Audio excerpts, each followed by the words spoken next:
Dear teachers, parents, and children, welcome once again to a new session on Learning Through Discovery with Sarah. But before we watch her new project, let's reflect on her previous project, which gave her the idea for this one. If you recall, Sarah in the video where she designed a cardboard home, discovered the importance of framing for a home to stand strong, and compared it with the role that the skeleton plays in our own bodies. I later told her as to how all animals, birds and fish also have similar skeletons, and a snake, which does not seem to have one, also has a skeleton which, while helping it to maintain integrity, also renders it its flexibility. So let's see some key moments from that video before we proceed.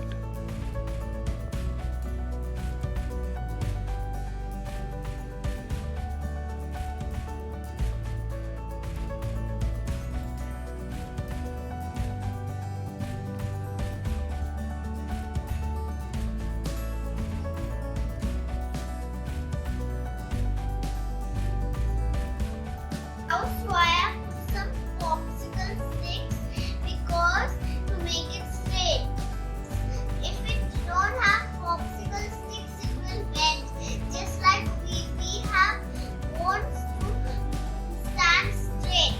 And if this house don't have bones, it will lean. Look, there is some popsicle sticks to make it stand straight. Now this bite is especially for the teachers and parents who are watching. The graph paper that she used in this project is 300 GSM. GSM is the paper thickness and the regular paper that we write on is 70 to 80 GSM. So this is approximately 3 times thicker. It is highly suited for craft activities as it is much easier to cut compared to the A3 size 3mm thickness cardboard papers that most of us have used in school. Sarah's thinking was that if we use a thicker material, then we can do away with the framing. And we had some Amazon packaging cartons at home, so she decided to use that to make a simple multi-level shelf. So let's watch her in action. Please note that Sarah has taken a very crude approach here. No scale, nothing to measure.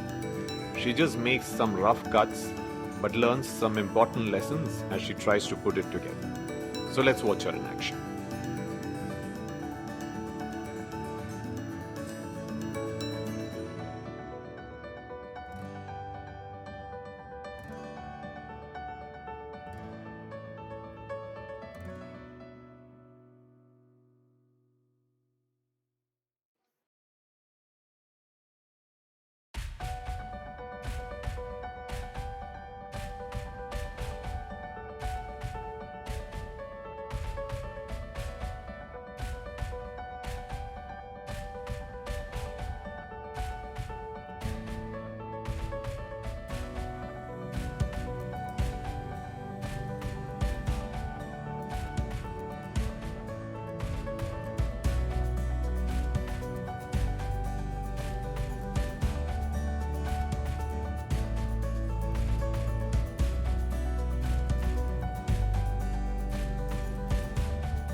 Now that's an oversized shelf and she needs to bend it to get it to fit.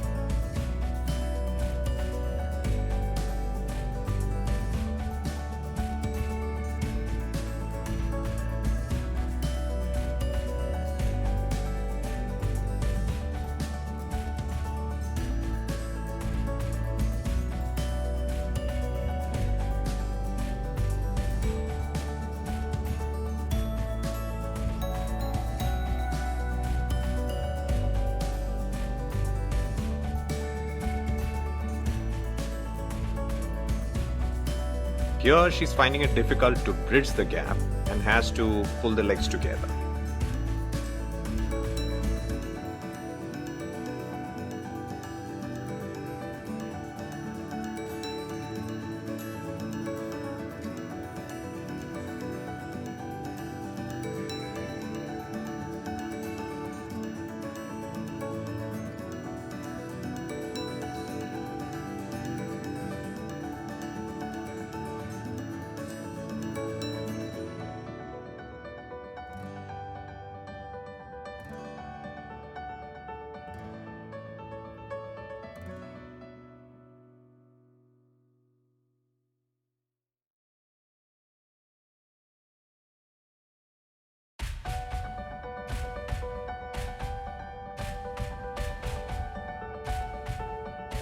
Now I'm going to make the back side. First I'll tell you how I made this. I cut some few cardboards. These are strong cardboard, so I put it to make the shelf. So we can make the shelf nicely.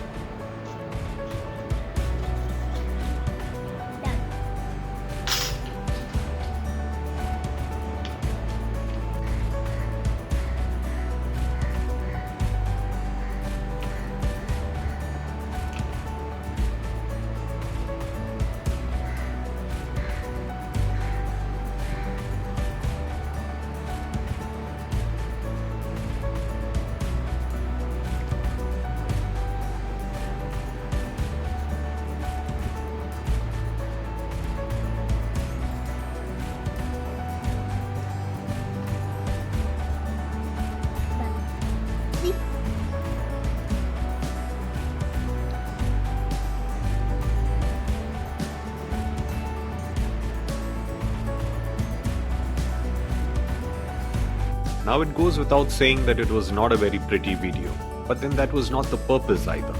The important message for all those watching is that what you often get to see on YouTube or similar media is the highly edited, idealized versions, and that can send a wrong message, especially for younger learners. Learning is a curve with challenges and mistakes along the way from which we learn.